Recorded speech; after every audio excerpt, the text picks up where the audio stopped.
Hey beauties, welcome back to my channel. Today I'm going to be doing a review and tutorial on this eye look using the new palette from Melt Cosmetics. This is the Gemini palette. If you're familiar, I did a get ready with me shop my stash. I used one of the stacks and I was talking about, I really wish that they would come out with a palette because, you know, the stacks just aren't convenient. I think people were a little bit confused by what I meant by palette.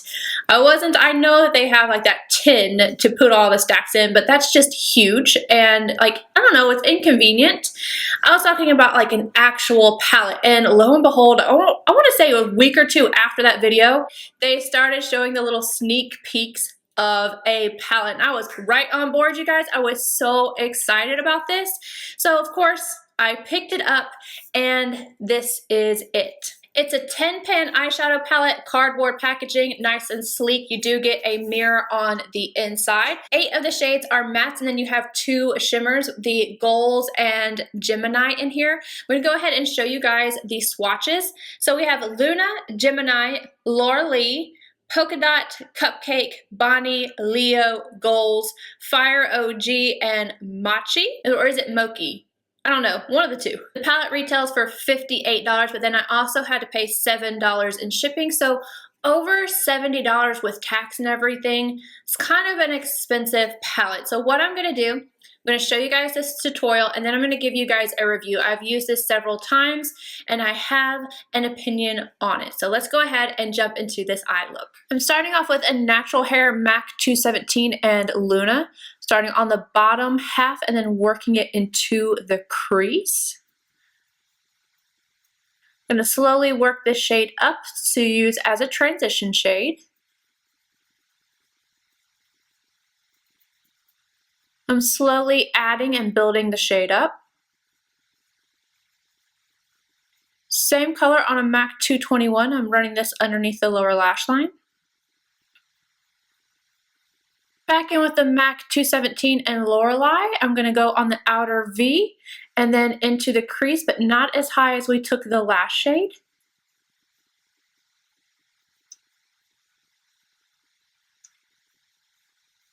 This is just a clean blending brush, a Tom Ford number 13. I'm just going right around the edges. I'm again going to take that shade on a MAC 221 and run it along the lash line. Sticking with that MAC 221, I'm going to take Fire OG and I'm tapping it along the outer V and then running it in the crease, but I'm keeping this much more precise. I'm not bringing it up as high.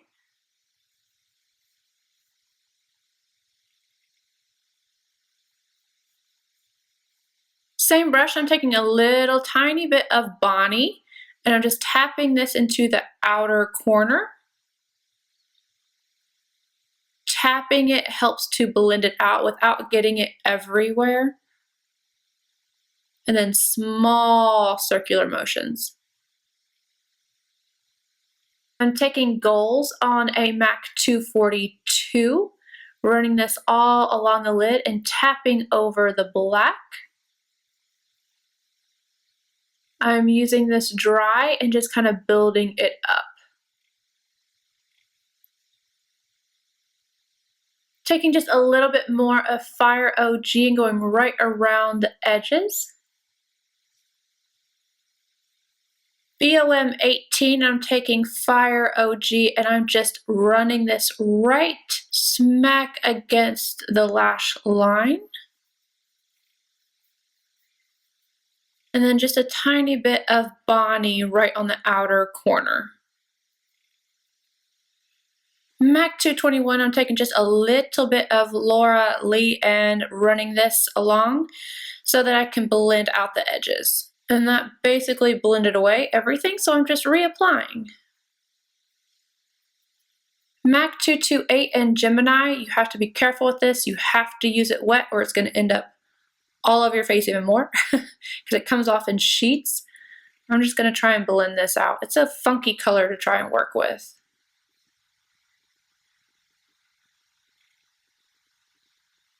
I'm going to continue to go back and forth with this shade until I get it where I want, but I'm going to go add mascara, lashes, and liner, and I will be right back.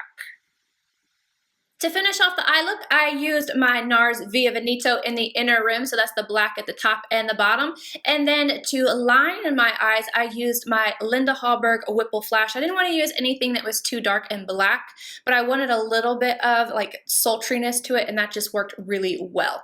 Kiss, Ritzy Lash, of course, and then everything else will be listed down below. Now let's get on to my thoughts on the palette. So like I said, this is not the first time that I have used it, so I'm going to go over the pros and the cons. So the pros, definitely happy that it's finally a palette. I am so glad that they did not release another stack. And I love the colors in here. While they look like they might be really easily dupable, honestly, I don't have these colors in my collection with the exception of the obvious black. I probably have this green, but not this one. And then I have this transition shade.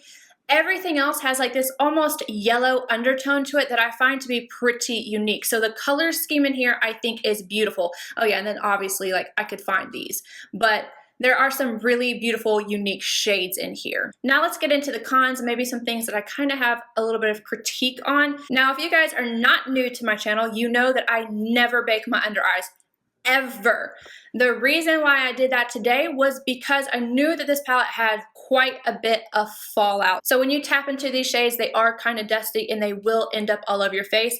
This shade right here, Gemini, oh my gosh, if you do not use this wet, it will be everywhere. I'm not sure what it is or why it is, but this kind of comes off in sheets and it will just go everywhere. I'm not sure if you guys can see that on camera, but it's literally like sheets. So use it wet with Fix Plus. Goals, I did not have that problem with. The formula on these are both very different.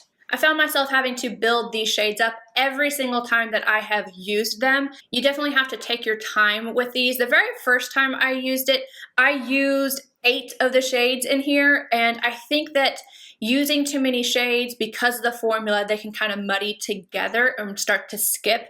Definitely had that issue with the green. I didn't have that problem today because I didn't use as many colors. A good quality matte shadow or even the shimmer should be able to layer on each other just fine with no issues. This palette, I don't find that to be the case. If you use 4 or 5 shadows, I think you'll be just fine. And also take your time. So this eye look took me a little bit longer to do than it would traditionally because I would have to keep layering the color, go back and add, go back and blend, that type of thing. The palette requires just a little bit of work. I don't find the formula of these to be the same as the stacks. To me, I have not had a stack that I have not liked. I don't have them all, but I have quite a few of them, and I love the formula on them. This is not the same formula, so for me, that was a big disappointment. I'm not sure why they didn't keep the same formula because the other ones are in pans as well. They're bigger, but they're still in pans, so I'm not sure why they had to change it to put it into a palette. If you know, let me know down below. I'll also note that I find that these shades work better with a natural hair brush and not one that's too fluffy. If it's too fluffy, they kind of go everywhere. I used my Nars blender brush and it was a hot mess. So this isn't a 100% hit, but it's not 100% miss either. I'm kind of right in between. I like it mainly just because of the colors, and you just have to go into it knowing that you're going to have to put a little bit of work into it. I hope you guys enjoyed this video. Let me know if you found it helpful. Let me know if you love this palette, if you hate it. I love to hear from you guys, and I'll see you guys in my next video. Bye, guys.